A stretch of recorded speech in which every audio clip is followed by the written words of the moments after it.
Tonight, we'll meet a master pilot who is still flying at 85, and we'll meet a couple of theater geeks who turned a love of puppetry into a thriving business.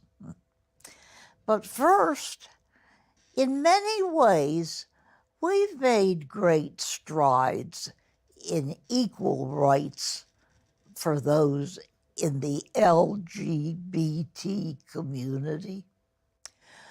But that can't be said when it comes to senior housing. LGBT seniors often face discrimination from traditional retirement communities. Luckily, activist Mark Siegel is on the case.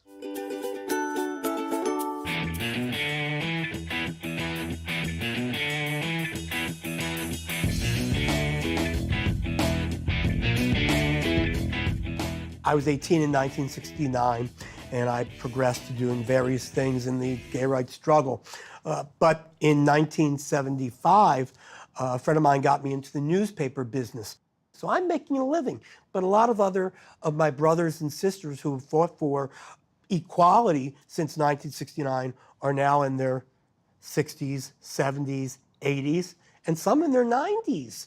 And those people who've lived in their communities their whole lives, who fought for equality their whole lives, don't have places to live, and some of them are being thrown out of the neighborhoods that they helped create. And so this became a mission for me. We started getting it together probably around 2009 or 2010. And from 2010 through 2013 was the bulk of the bureaucratic work and construction work. And that was a 24-hour, 7-day-a-week. Hardest work I've ever done in my life, but you can see the smile on my face right now. Every time I come into this building, that's the smile I get. This building, by the way, is the first federally official designated LGBT building in the nation. Is that right? Yeah. Now, who can live here? People who are 62 and above. It's an affordable living project. We have a waiting list of hundreds of people. That's how successful this building has been. And because of its success, every major city in America now are building similar buildings.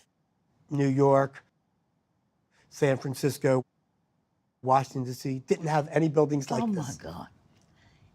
Ain't that great? I think so. And I hope our residents do.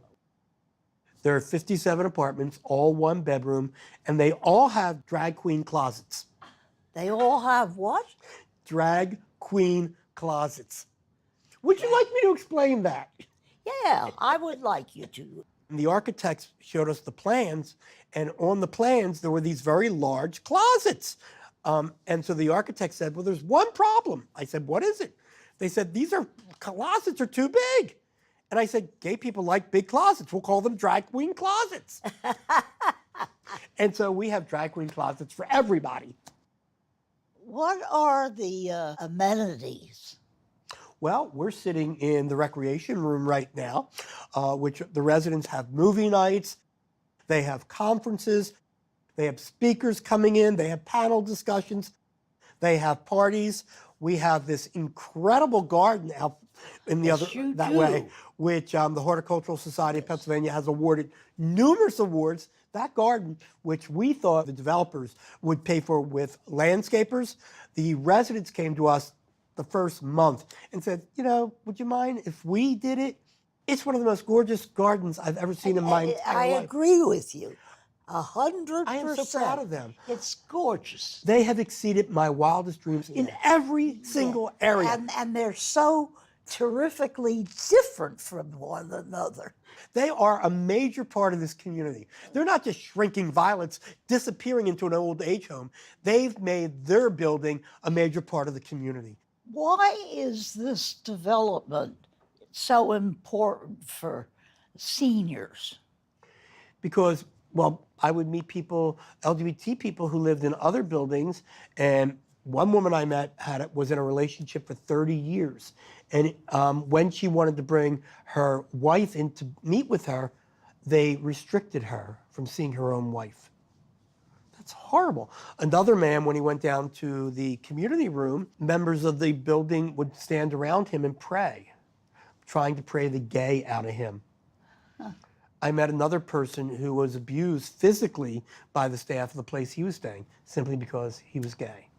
So this is a place where they can feel not only safe, but a place where they can grow and grow their community. Or even if they want, not be bothered by anybody, but feel secure. And that's because of the residents.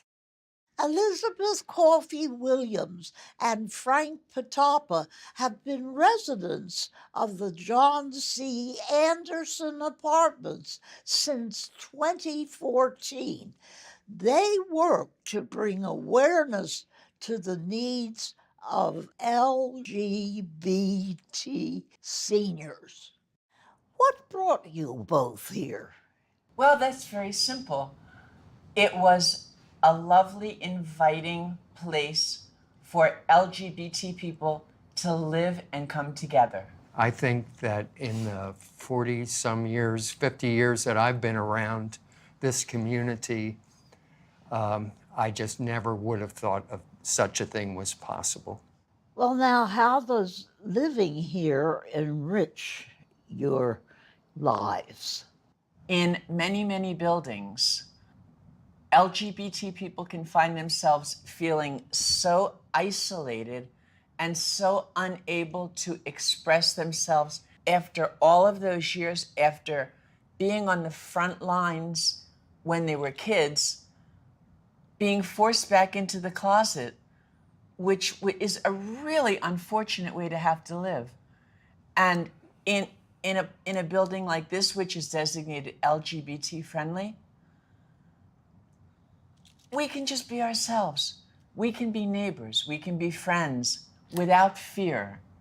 One of the most important concepts is that word friendly, because even though it just sounds nice and friendly, the truth is it's about basic human dignity. It's about civility. It's about people coming together. And that's what we actually attempt to do here. And that was Mark Siegel's vision. I have a happy and safe place to live, and that facilitates my being able to move out into the community, enjoy it, and at the same time, give back what I can, what little I can, and when I can. Right? Yeah, we have all kinds of interactions here with people of varying experiences and generations. We always have fun. We always have fun. That's very important. Yeah, So, it is, I yeah, know. It's a big It's deal. the most important thing.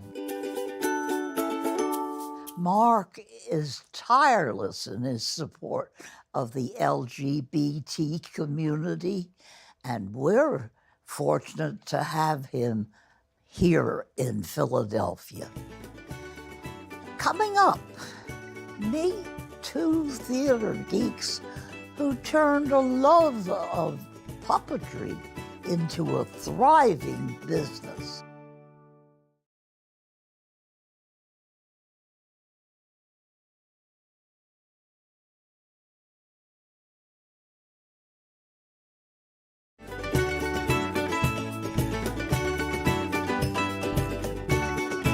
If you're a fan of the theater, the Muppets, or Saturday Night Live, chances are you've seen the whimsical work of my next guests, Mark Petrosino and Michael Latini, combined their shared love of puppetry with their design know-how to create one of the go-to prop shops for theater, television, and more. Hi. How are you? Hi. Oh, Yeah, you're a cutie. thanks. Don't give him all the attention. I'm the cute one. Sit down. What? This is Bear, and my name is Iggy. You're both adorable. Thank you very much. You ain't so bad yourself. Thank you. Mwah. After meeting some of their adorable creatures, I got a chance to talk with Mike and Mark about their artistic creations. What is Monkey Boys Productions, and how did it get started? Well, Monkey Boys Productions is a full-fledged multimedia production company. We build and design and fabricate puppets and props, practical effects, creatures and costumes, and we create entertainment in all sorts of fields for all ages. Puppetry is this amazing comprehensive art form that incorporates making items, designing, doing voices, performing. In 2006, there was 4 of us originally that started the company. We were all professional puppeteers and we're working together a lot. And we wanted to start a business to start making our own work. Walk me through a typical day in your office. Well, we're still a fairly small company. We fluctuate from about 4 to about 12 employees, depending on the amount of jobs that we have at one time.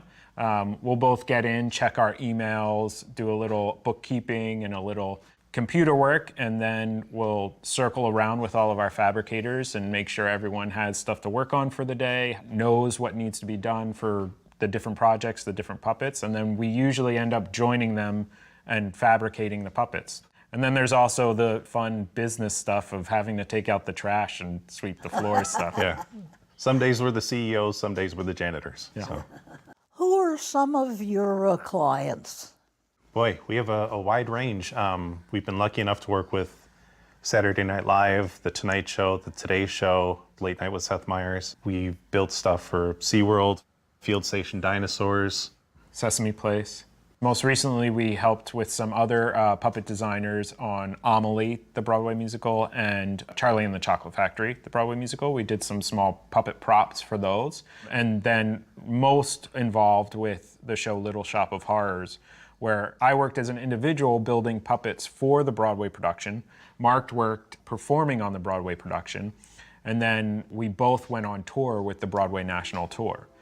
It seems like our most recognized prop is the podium or lectern that we made for Saturday Night Live for when Melissa McCarthy portrayed Sean Spicer.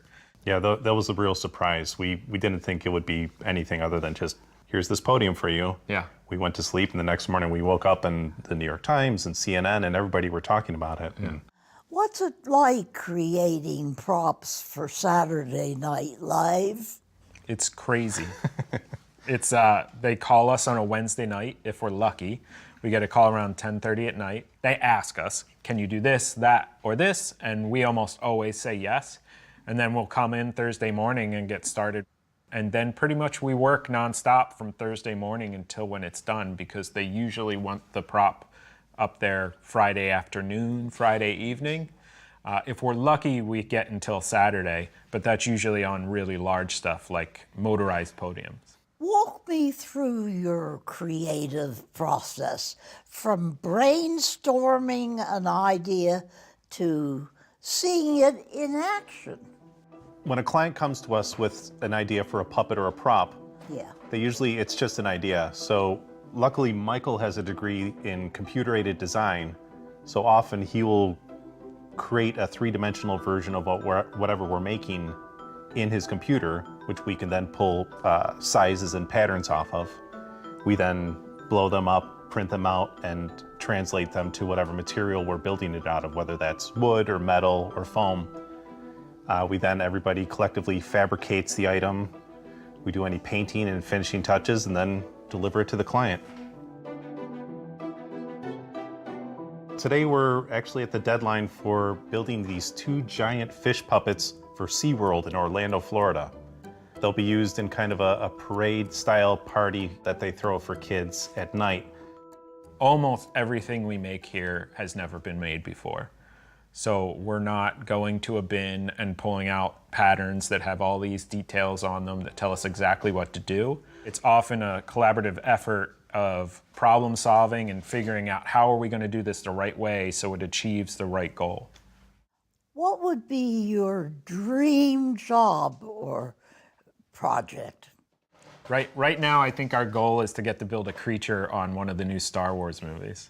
That would be fun. And to puppeteer it, of course. Yeah, and I would love to work again with the Muppets in Sesame Street. Yeah. It's a lot of fun to work there. What's the secret to bringing a creature to life? The first thing is breath.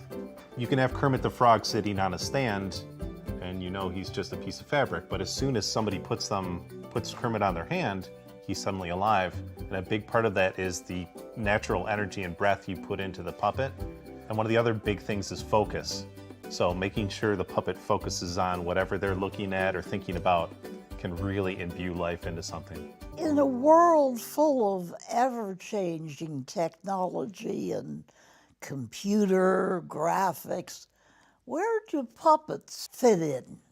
It seems like it's a bell curve of coming in and out of popularity, or some people don't even know that something is a puppet sometimes. Puppets are a very wide range group of things. It's pretty much any inanimate object operated for an audience. So that can be so many different things. Lots of people don't realize that sometimes in movies, the moving things or the creatures that you see are actually puppets. So right now it seems like there's a pretty good balance in entertainment of practical effects or puppets and digital effects, where they marry the two to make the best of both worlds. Oh, they're as nice as they are talented. Now, when we come back, meet an octogenarian pilot who shows no sign of giving up his wings.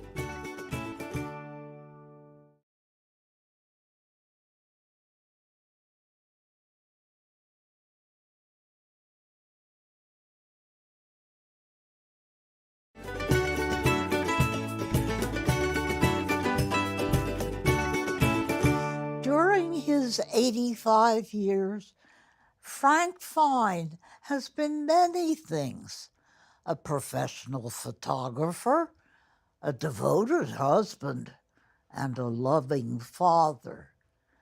But the one thing that has been constant is Frank's love of flying.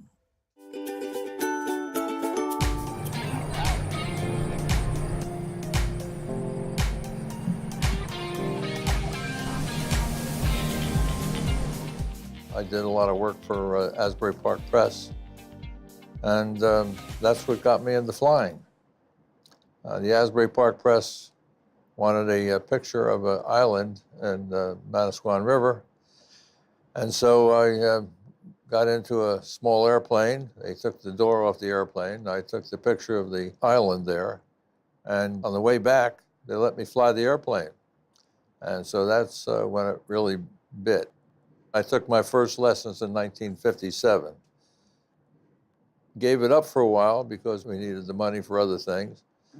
And in the 1960s, went back at it seriously and got my private rating, my commercial rating, my instrument rating, my instructor's rating.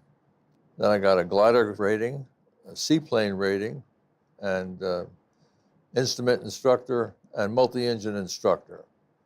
Tell us about some of the conditions you've flown in. I've had engine out, where that gets exciting, where it gets very quiet up there when the engine quits. I've had at least two of them, and one was shortly after takeoff. There was a loud bang, and the engine quit. And then I was looking at a golf course to go into the golf course, and suddenly there was another bang. I got power back on 3 cylinders. I was able to turn around and go back to the airport. You seem awfully good at recognizing the problem immediately and figuring out for yourself what to do about it. Well, you have to do that. You don't have too much Yes, time. I you know? see So, that. so I get it. we. But you could do it. You're a master pilot. What does that mean? Means I'm an old man. For first thing, one of the things is you have to be a pilot. You have to have at least 50 years of flying, and then also so many hours. You have to have a pretty clean record of not having any accidents, or crashes, or things like that. How have you contributed to the aviation community? My wife and I, we have an aviation explorer post. That's from the Boy Scouts. They're teenagers. And for 18 years, we had an explorer post. And I taught a lot of those boys and girls to fly. And some of them today are actually flying airliners. We have several that are flying in airliners today. Several of them went into the military, the Air Force. Teaching somebody who really wants to learn to fly is a lot of fun. You could almost see it like a light going off in their head. When they finally get it, that's a lot of fun. People think that planes are very dangerous. I always teach my students that flying is perfectly safe. Crashing is very, very dangerous, so don't do that. I can tell you, by being a senior, a pilot like this, I've been very careful for a long time. You know, I don't take a lot of chances in airplanes. I fly it very carefully. So far, my reflexes do not seem to have deteriorated that much. I now wear glasses. As you get older, you have to compensate for things. In our club, everybody who's flying the airplanes has to take a check flight with an instructor. Even the instructors have to take a check flight to make sure that they're still capable of flying. That doesn't matter by age. It just means anybody who's flying has flown with an instructor in 6 months. And then every 2 years, you have to pass a test called a flight review. You're in a flying club. Yeah. What does that mean? Well, it's a group of people that incorporate, and then they purchase an airplane. Once you join our club, you have a portion of that airplane. So it helps you with your insurance because our insurance covers you because you are a part owner. We have airline pilots in our club. We have commercial pilots in our club. And we have beginners in our club.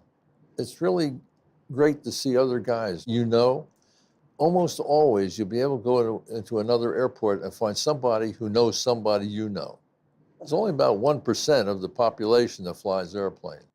I'm interested in knowing, any members of your family pick up in your field?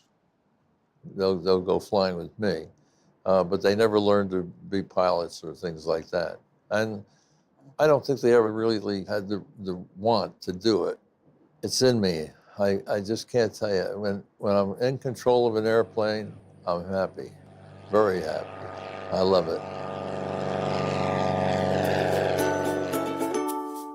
Frank is also a UFO, a United Flying Octogenarian. Now, to be a member, you must be a pilot in command of an airplane past your 80th birthday. Next, learn more about equal rights pioneer Mark Siegel.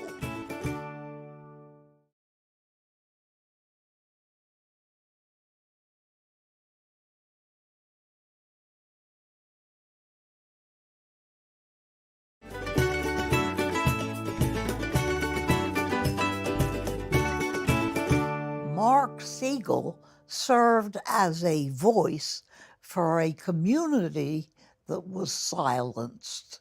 I was an activist in 1969.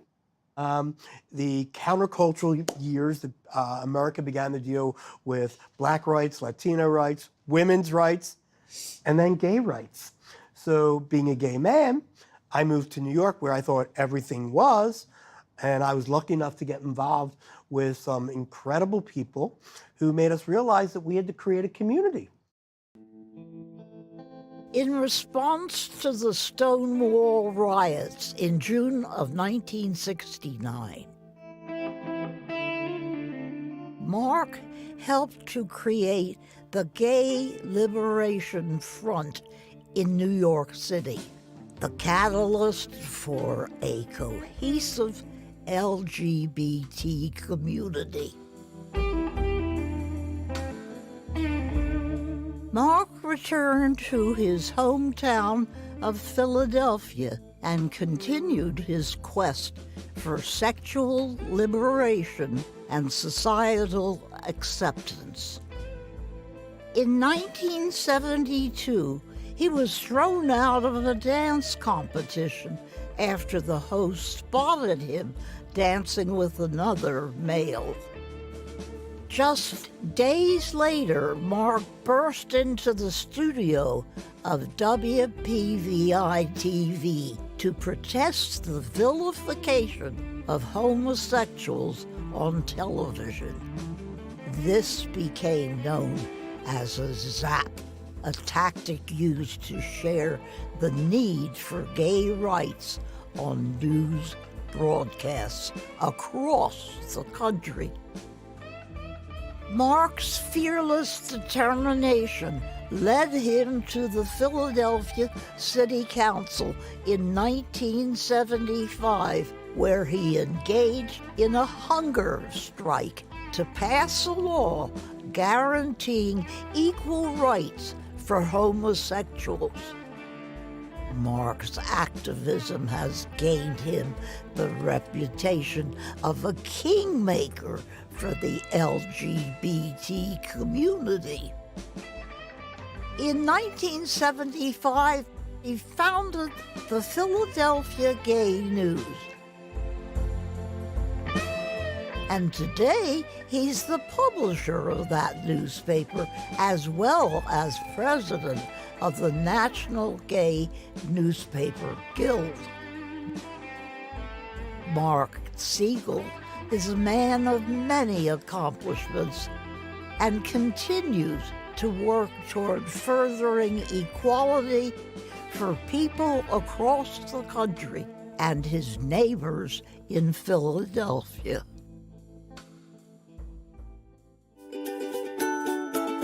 Mark, Philadelphia is a better place thanks to your passion, courage, and hard work.